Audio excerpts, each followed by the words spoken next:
Welcome to the Predictable Revenue Podcast, where sales leaders teach you what's working for them so you can build it yourself. Feeling ready to kick your sales into high gear? We're here to help. Check out our sales coaching and consulting services at predictablerevenue.com.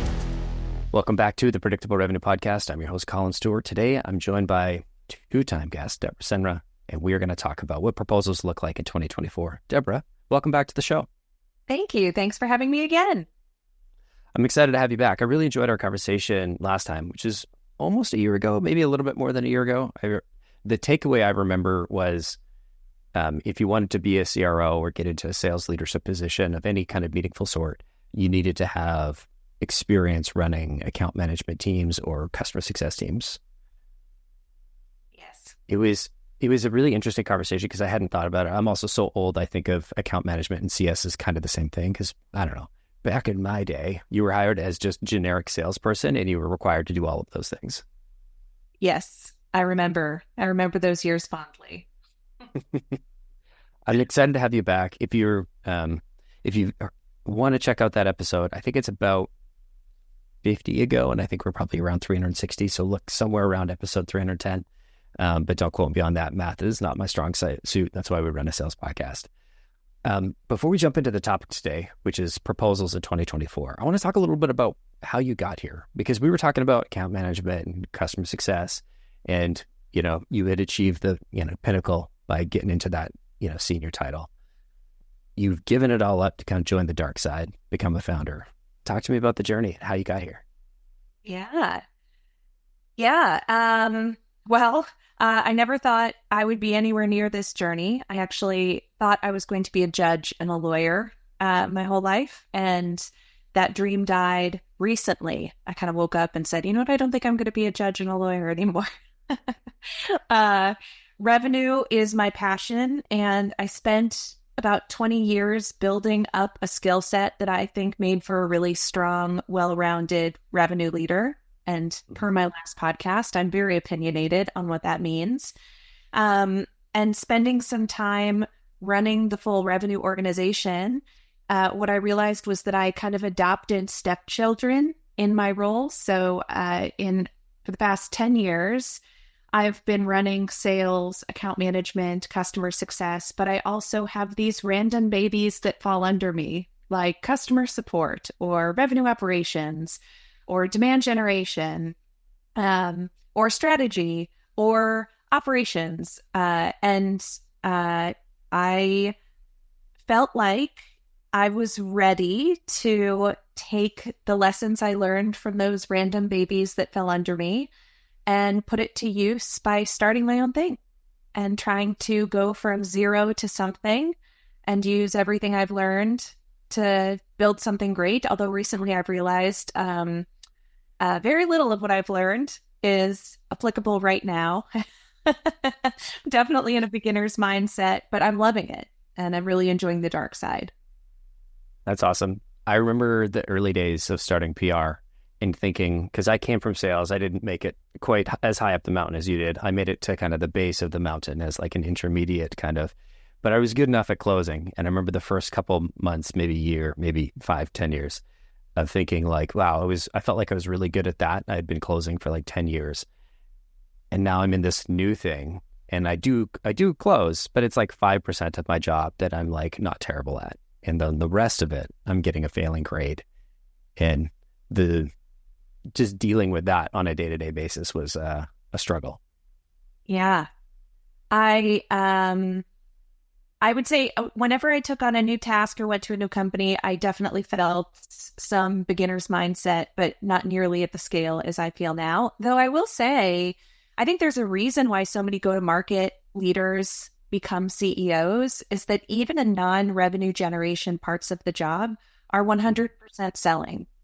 At the stage that we're at, there's no data to tell you what to do next. It's instinctual, it's active listening skills of your customers and prospects, and it's leaps of faith. And you have to sell yourself and your investors and your company and your customers and your prospects that those leaps of faith that you're taking are ones that they should take with you. So there is some overlap that I understand. But yeah, man, it's a whole new world for sure. I'll try not to break out into a Disney song. I'm really struggling.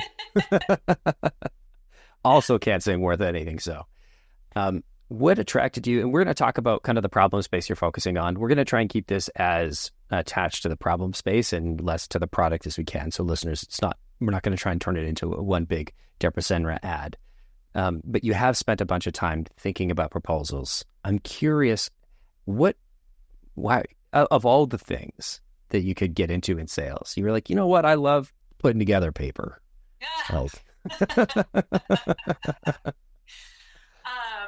What's wrong with you, Debra? I know, a lot.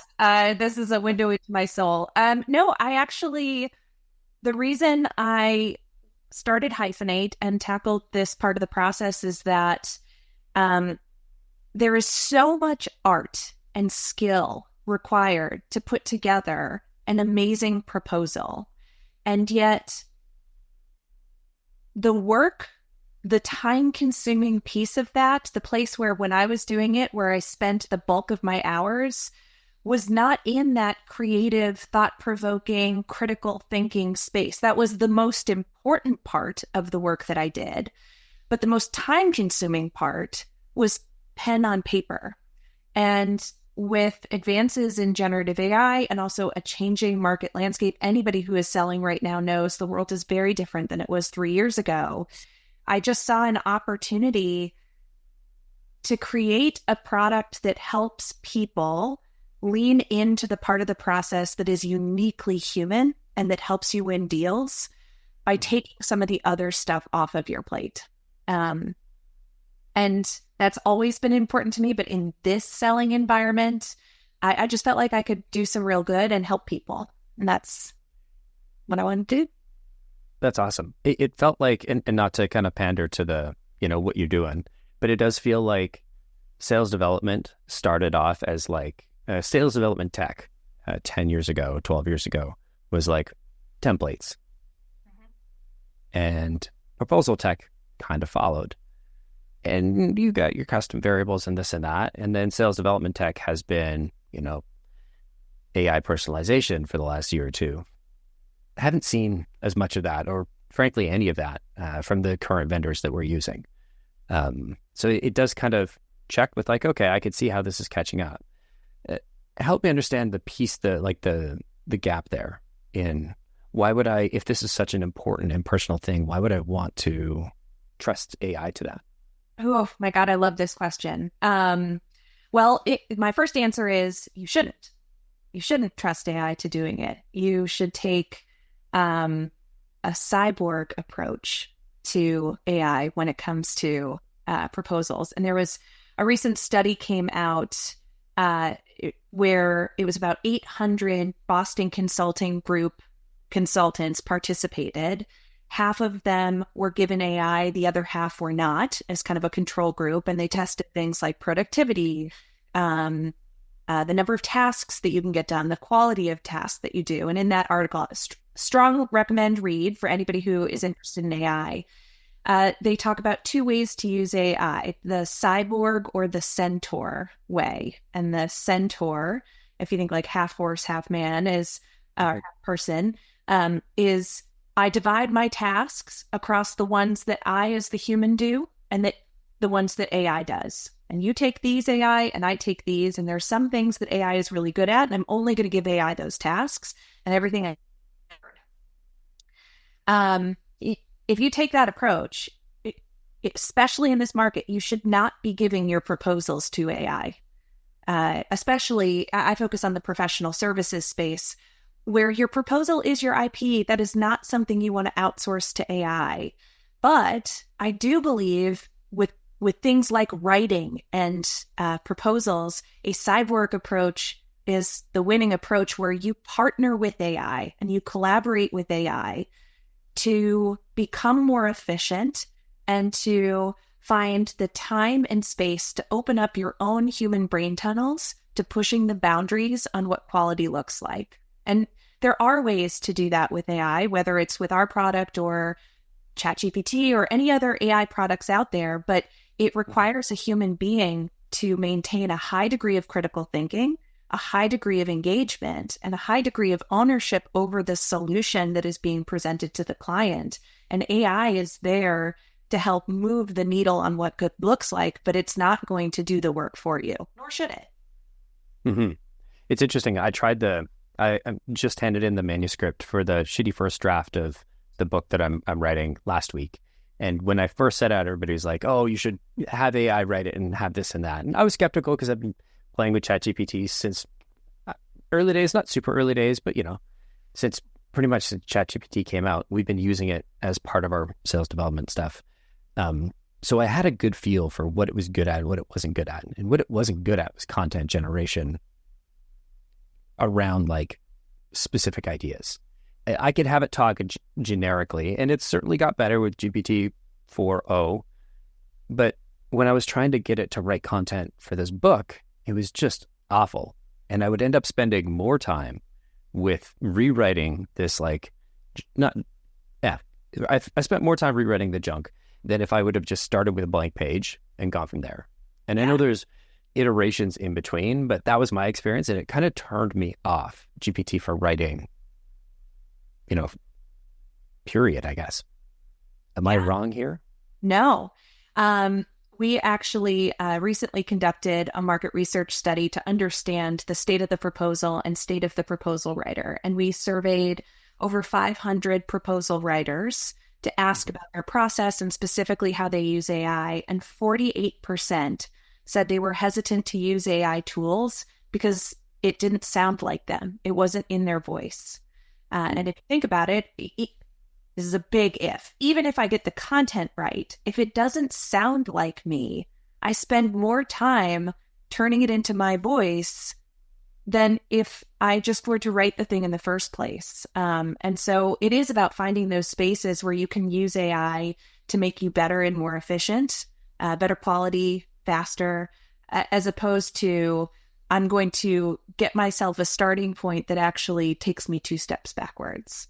And that's hard. And I think a lot of people, advances in AI are so new that I think people oscillate between, I have no idea how to use this, and AI can do everything. And the truth is, it toggles back and forth, and it's changing every single day. And you have to be really experimental and open-minded, and never click a button and say, great, I don't have to do this anymore. I'm a big believer that that's not the best use of AI. Fair enough.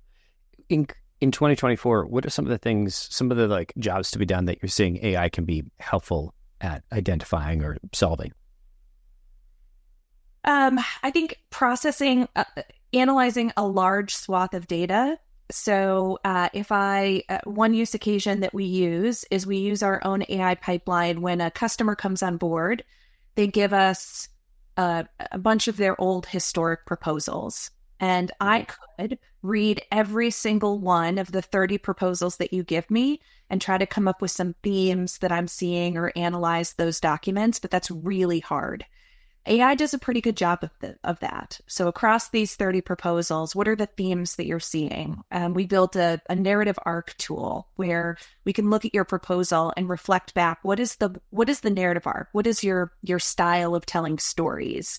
And AI does a better job at that than I can as a human, especially across a high volume of work. That's a great place to use AI. Fair enough.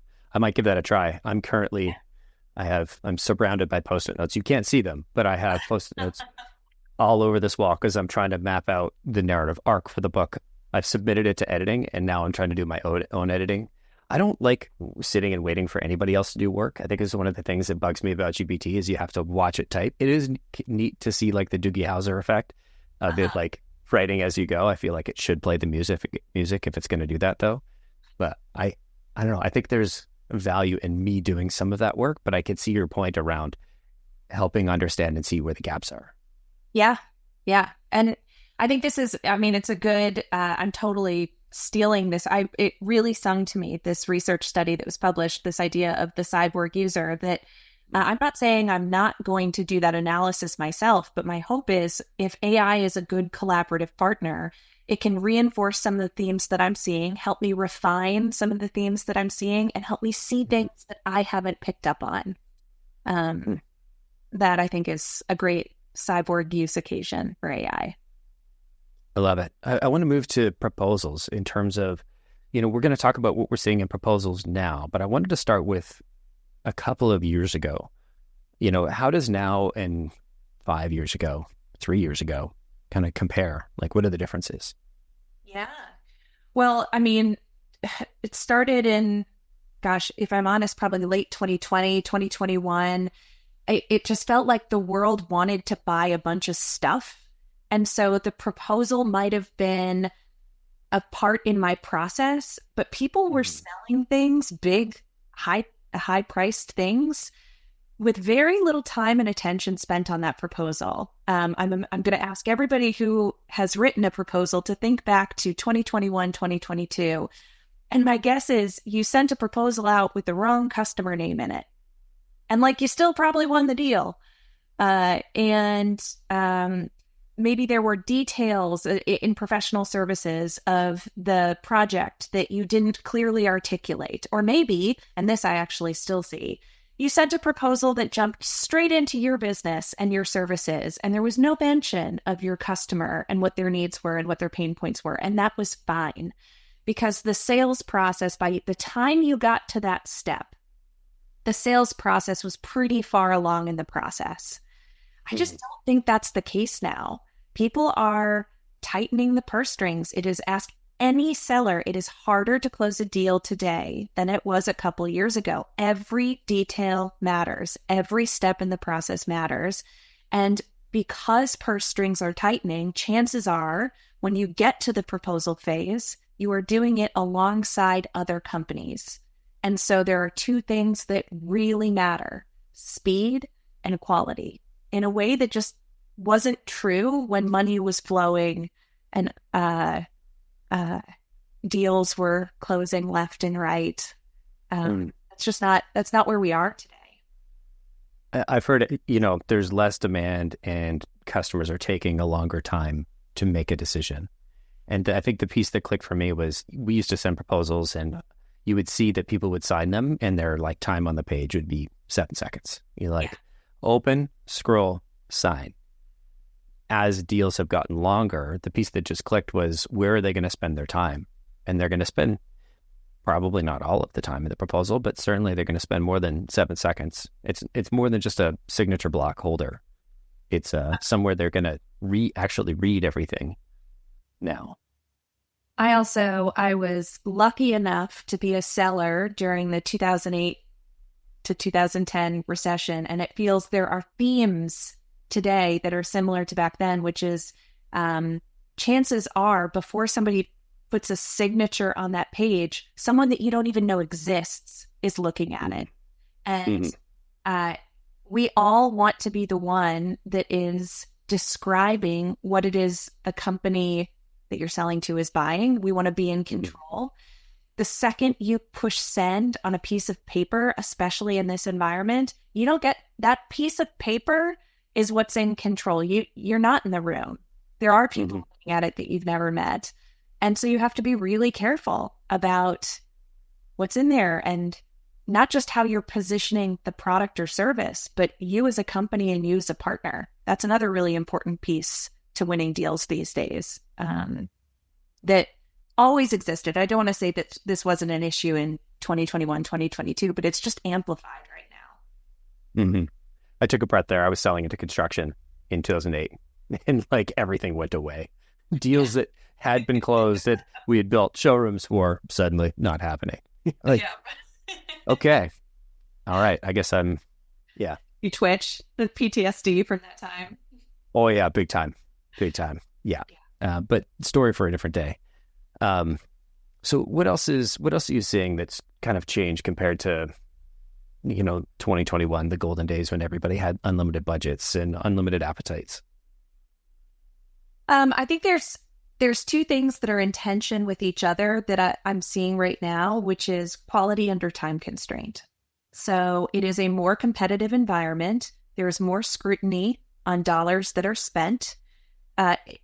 there are more eyeballs on spend than ever before. And so you have to make sure, push proposals to a side for a second. If you're going to sell anything in this environment, you need to be really sure that you understand the person who's potentially buying from you.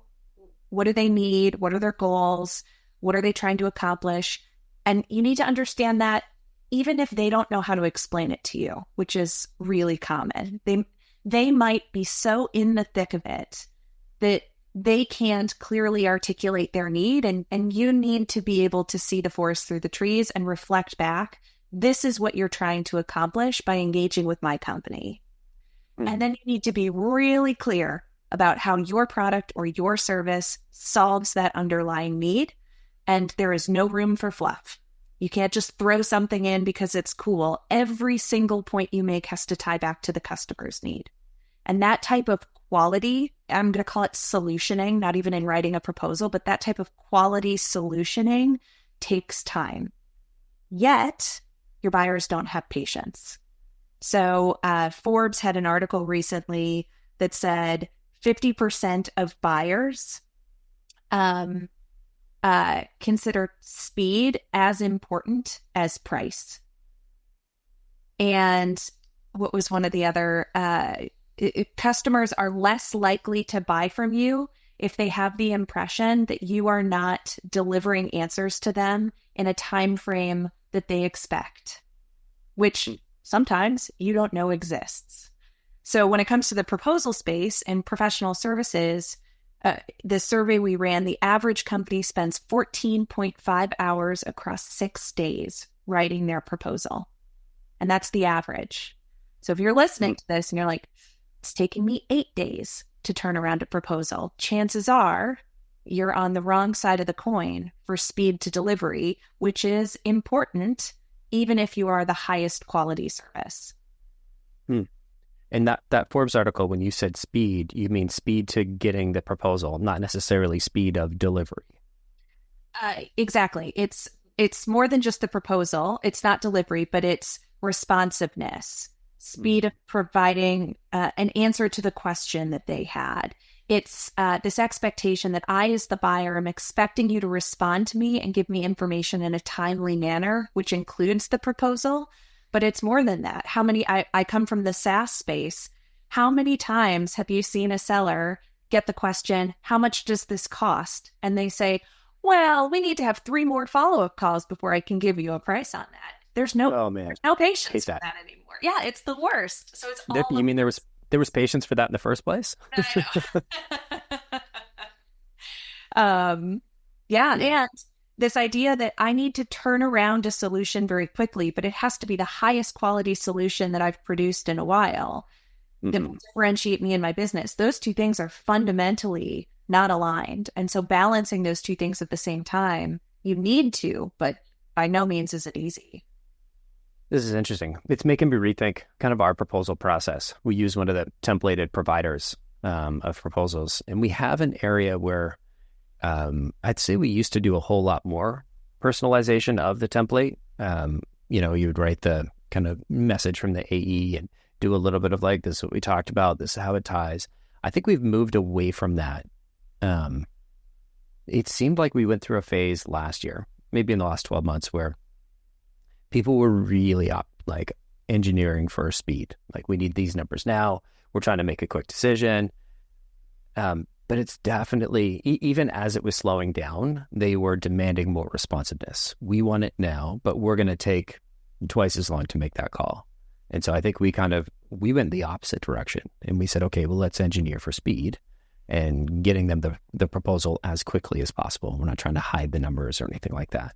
But I do think this is one of those opportunities where I probably need to calibrate a little bit, where when you have an overabundance of leads and opportunities, then you definitely want to optimize for speed and efficiency. When you have whatever the opposite of abundance is, kind of a scarcity pipeline, you need to optimize for likely quality and conversion. And so, yeah, and I'm going to say something horrible, which is I don't think you have a choice to optimize for either of those right now. I think you have to optimize for both. That we don't have the luxury of taking 8 days to turn around a solution and it be perfect. It is not, one of our core values is speed over perfection, but when it comes to selling in this market, it is speed and perfection. And that's hard. That's tough. Why did you do this to us, Debra? I'm the help. I think you engineered this whole downturn just so you could sell your proposal software. Yes. Mastermind. Absolute mastermind. Although I know you're joking, but I will say I do think ChatGPT and LLMs probably contributed to part of this problem, that we as humans and as consumers are used to getting answers instantaneously. We have no patience, myself included. I want the information now, and then I want to consume it on my time frame. I don't want to wait for you. I want you to wait for me. But I get to take my time, and I have optionality. And so I want it fast, but I'm also going to be really critical of what you put in front of me. And the bar is being raised for sellers out there and for knowledge workers in particular. And this is part of what I love about AI, is it is both the problem and our salvation, I think. It kind of sounds a little bit like, I'm sorry to say you're addicted to heroin and the antidote is more heroin. I mean, who hasn't had a bloody Mary? They have a hangover. No, Caesar's up here in Canada, but kind of pretty much the same thing. So I want to shift gears and talk about, now that Debra has ruined everything for everybody, how do we fix it? What does good look like today in a proposal? If I'm sitting there going, this is all Debra's fault, now I've got to write this proposal this afternoon, where do I start? Because I can't take forever, and I also want to deliver a good quality product to the customer, product of the proposal. Let's say I'm doing this with an LLM or just solo. What are the big pieces that are the most important to get right and to spend my time on? Yeah. First and foremost, nailing the underlying need that your client or prospect has. If you try to craft a solution without really understanding the need of the person who's buying from you, everything is going to be one step to the left. And so this is worth your time to really dig in and make sure you understand, what are they trying to accomplish? And I come from the market research space. Market research and consulting is where I grew up. And what I know is that the more complicated the problem, the harder it is for the customer to articulate their own underlying need, even when they send you something like an RFP, because they're so in the weeds. They are living and breathing this problem or this opportunity that they lose sight of the forest through the trees. And I'm a big believer that sales is a service if done right. And one of the biggest benefits a salesperson can give their customer or prospect is mirroring back what the customer is trying to accomplish in a simple, concise way that is easy to understand. Sometimes the hardest thing to say is what you're trying to get across in simple terms. And we can do that for people. We're not in it. We're not staying awake at night because of the problem they are. And so we can provide this, if we're good listeners, if we ask the right questions, we can synthesize their need in a way that's incredibly valuable to the customer. And this is a place where AI can be really helpful. So our tool has a component, but even if you're not using Hyphenate, Google Notebook LM, ChatGPT, upload your call transcripts, your notes, your email exchanges, and ask AI to summarize the customer need for you. Again, you can't get into the passenger seat and be a lazy human. You have to be a critical thinker. You need to be engaged. You can't take what AI says as truth without spot checking it. But it is a great way to collaborate with AI to get that concise, simplified version of what they're trying to accomplish down on paper so you can reflect it back to the customer. And if your proposals don't put the customer need at the center of that document, not just a section with 200 words, but literally, if I can read your proposal and not feel the customer in every section of that document, you're doing something wrong. That should be the centerpiece of your proposal. Yeah, interesting. I'll be honest, I have done a little bit of that with varying degrees of success in terms of like copy pasting my notes, because we record all our calls on Zoom. I'll copy paste them into GPT and say, hey, pull this out. I was trying to do it for MedPick and fill in my scores for me. And I know there are tools that are out there that do that, but I'm like a very, very much a like, I could probably build that myself, and stitch together a bunch of things kind of guy. And it definitely, I did find it extremely helpful to synthesize everything, especially when you were reviewing a call, and like the number of times where I would have the GPT, pull out the pain points, be like, make sure I didn't miss anything. And I'd see it on the list, be like, oh, I forgot 7 and 8. Oh, yeah. And we just had a 90-minute conversation. And I think I'm like, I take pretty good notes. And I'm like, totally missed that. I also think for people who haven't done this, I'm guessing you're in for a humbling moment when you realize your own discovery isn't good enough to surface the underlying need. That you look back at your calls and you jump too quickly into a solution, or you ask what I call multiple choice questions, where I say, hey, what's the biggest pain point that you're dealing with right now? I mean, is it the economy? Is it a hurricane? And you're giving them the answers as opposed to letting them answer the question. When you start using AI to pull out the underlying need, you often find that you're not asking the right questions to get it.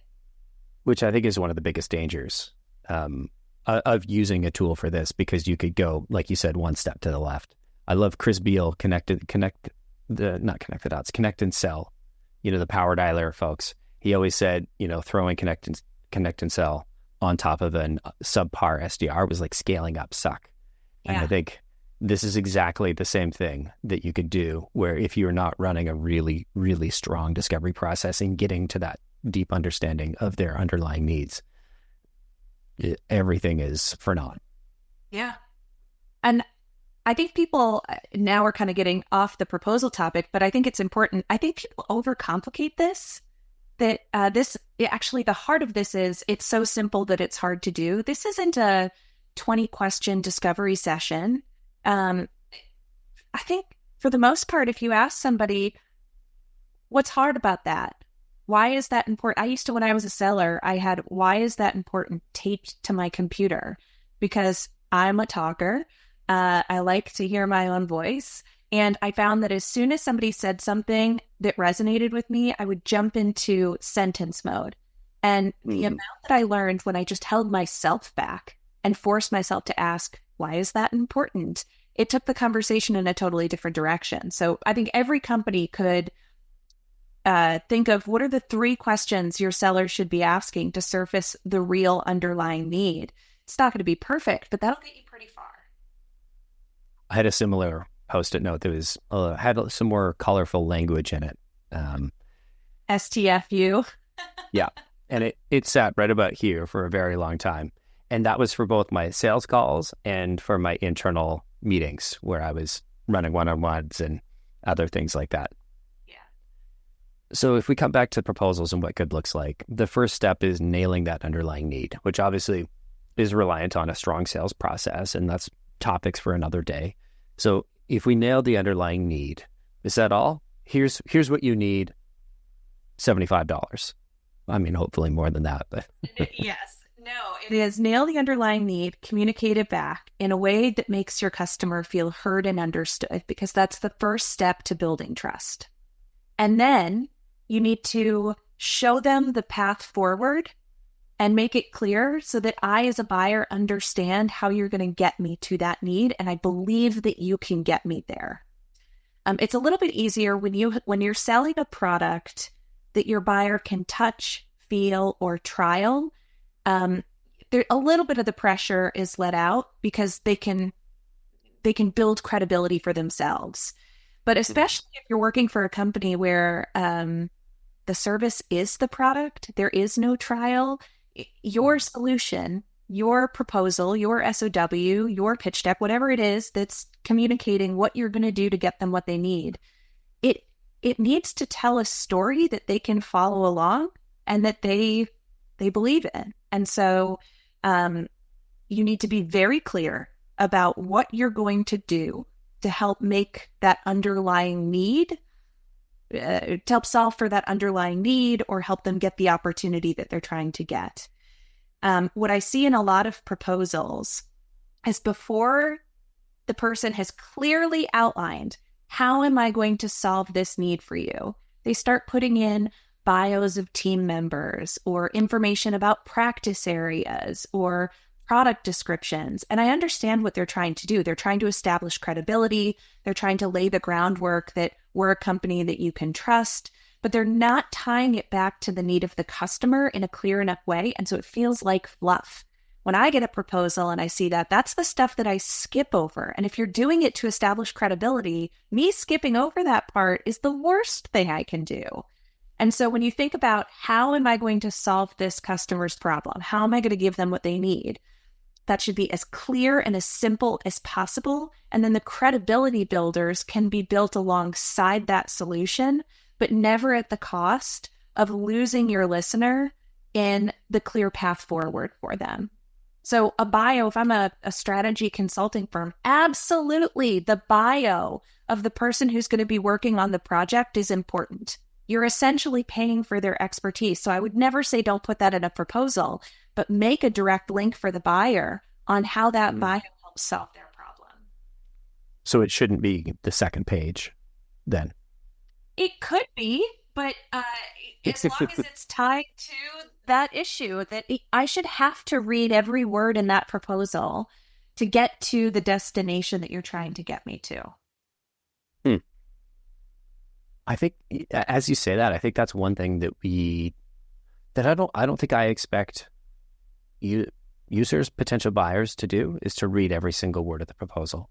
I think we got a lot of like filler words and junk words in there. I imagine that's a pretty common situation from what you see. Yeah. I think there's some, this is maybe an unfair analogy, but I'll say it. Do you know, like when you go to a party with other adults that you might not know, the person that is the most annoying that you leave, you get in the car with your spouse and you're like, God, that person was insufferable, is That's me. Yeah. No, it's me big time. It's the one that used all the jargon and all the words to convey a very simple concept. And you're sitting there and you're like, I get it. You think you're smart, but like, I'm just going to repeat back what you said to me. Shrimp is a crustacean. Yeah, that didn't take 25 minutes to say that. Like, that's sometimes what happens in our sales collateral, is that there's comfort in putting a lot of words on a page. You feel smart. You feel accomplished.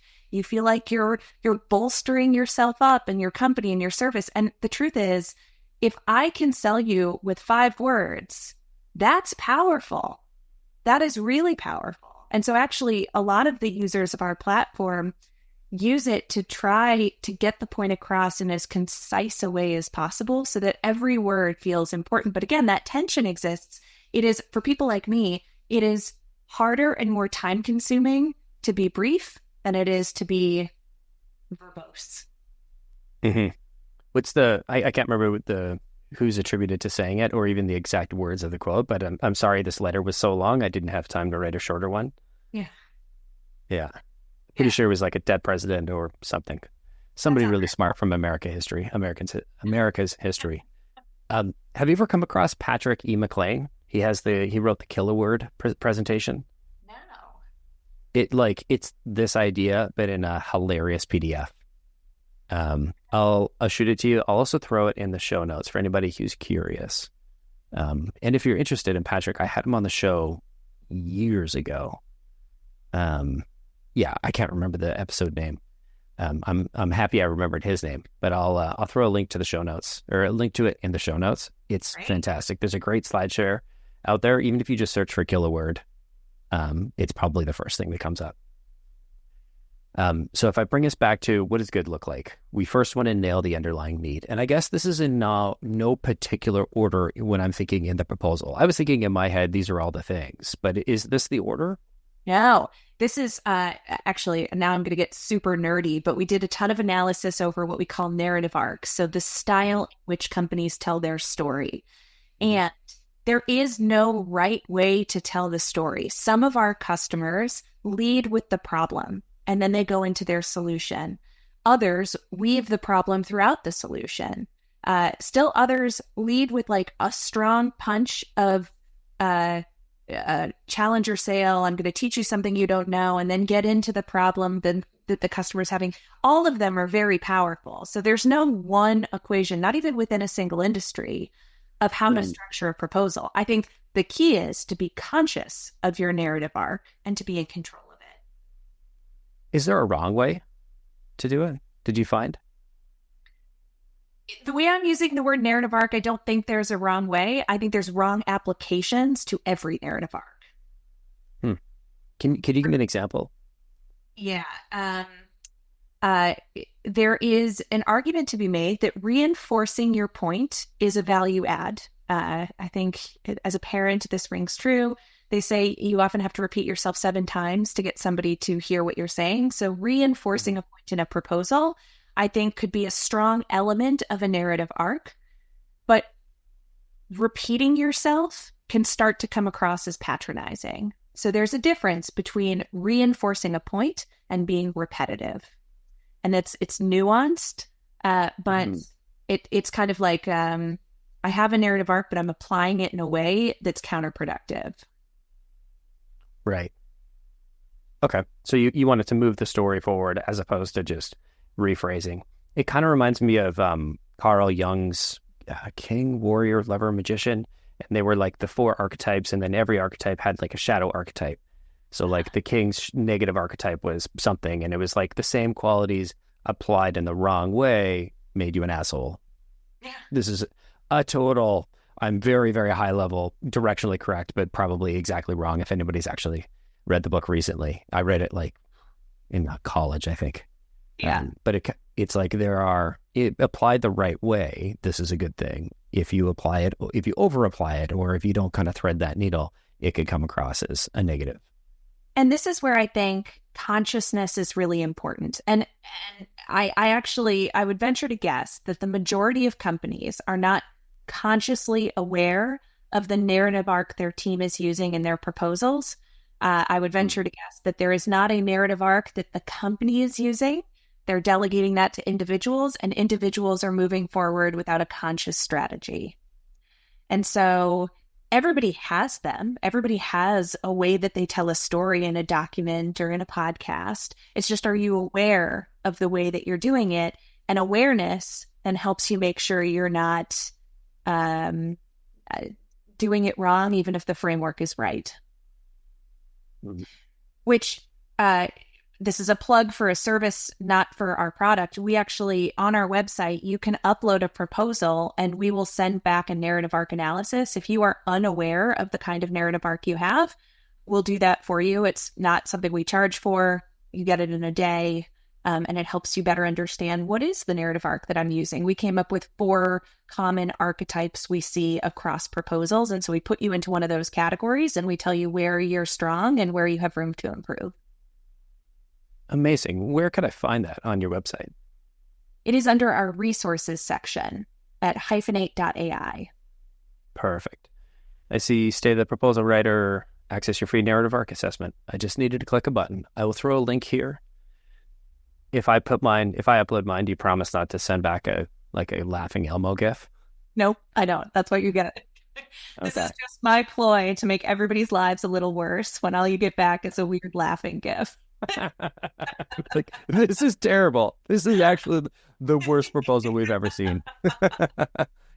Please tell me you're putting together a wall of shame, and yes, you promise not to put me on there. I think ours might be up there. It's interesting. A lot of people, we talk to a lot of companies, and the conversation is the way a lot of the conversations go is we start with them talking theoretically about their proposals and what they're trying to accomplish and their philosophy on proposals and SOWs. Even there's a lot of people with a lot of opinions about what that document is called. Is it a pitch deck? Is it a proposal? Is it an SOW? And why does it matter? And then as the conversation progresses and I start to say, well, show me an example. You can almost see in real time this realization that the train has left the station and none of the theoretical principles around how we propose business are making its way into the documents. Sometimes that's a good thing. The people who write these documents are artists, and they add, I would never argue that we take the person out of this process. They are critical. But just like artists, sometimes they go rogue in a way that maybe is not in line with your company brand. And you can see people in real time building awareness around that. Yeah, I've been rethinking our proposal process here. And I do remember, I believe, designing the first version of it a long time ago. And then we moved to a new piece of proposal software. And I made some tweaks and adjustments. And it's been a few years, I think, since we've updated. Now we've updated our templates and our service descriptions. But I don't remember the last time I stopped and looked at our actual proposal process from a structure and a narrative arc. I don't think I've possibly ever said the words narrative arc as it pertains to a proposal. So that's a really interesting thing to think on. I don't think you're alone. I think when most people think about refreshing their proposal, they think about the visualization of the document. Yeah. What are the pictures? Is it PowerPoint or is it a Word document? And that's where all the effort and attention goes, as opposed to fundamentally, how are we going to do we need to tell a story of our business to win deals? And if we do, how are we telling that story? Interesting. Thank you for the narrative arc detour. I think that's really important. So there is no structure necessarily, but it is important to have an intentional structure is the kind of moral of the story there. And then if we get back to the building the checklist of what good looks like, we need to nail the underlying need. We need to show them the path forward and how we were going to help them make that progress. And then we need to build credibility. What else is missing? I think those are the three legs to the stool. There are ways that you can shape those legs. So are you doing it in a way that holds somebody's attention? Are you doing it in a way that I am surrounded by people that don't live in the business world? My husband's a teacher, my neighbors are nurses and electricians, and they own coffee shops. Could I write my document and have them understand it?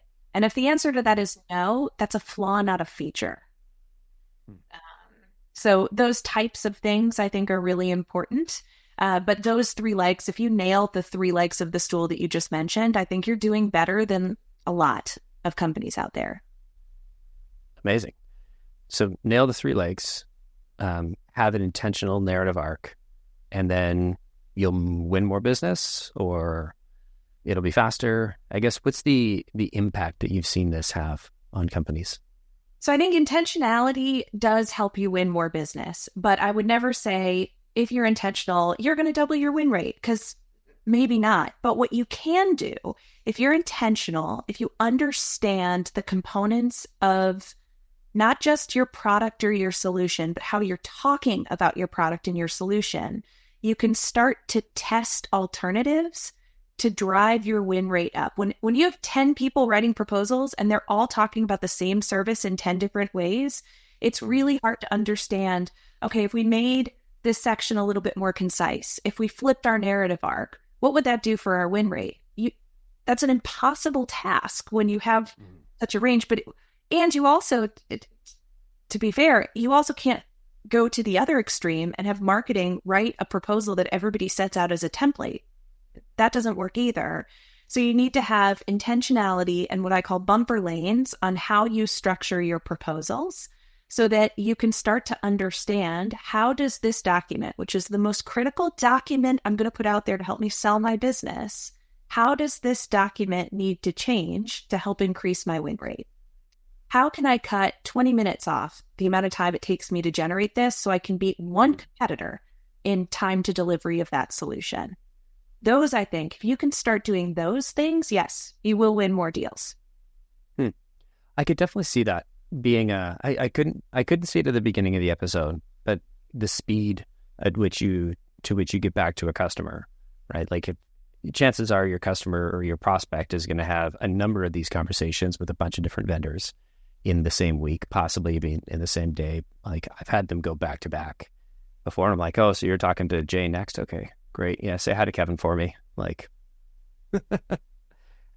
but if I'm able to get my proposal in before Kevin, he's going to read, the prospect is going to read my proposal first. And I think the value in that first impression is pretty strong.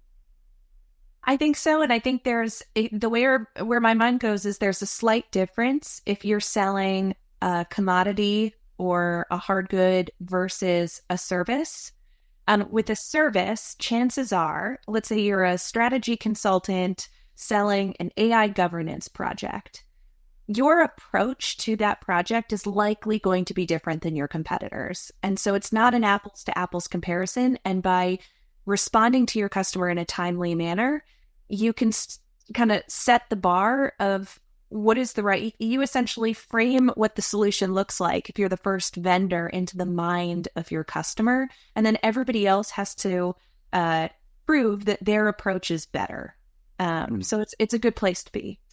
If you're selling a commodity, I think the value of coming first is giving your buyer information that helps them be a better buyer, which then, especially if it's commoditized, you've just established trust with your buyer, and it makes me as the buyer want to work with you more.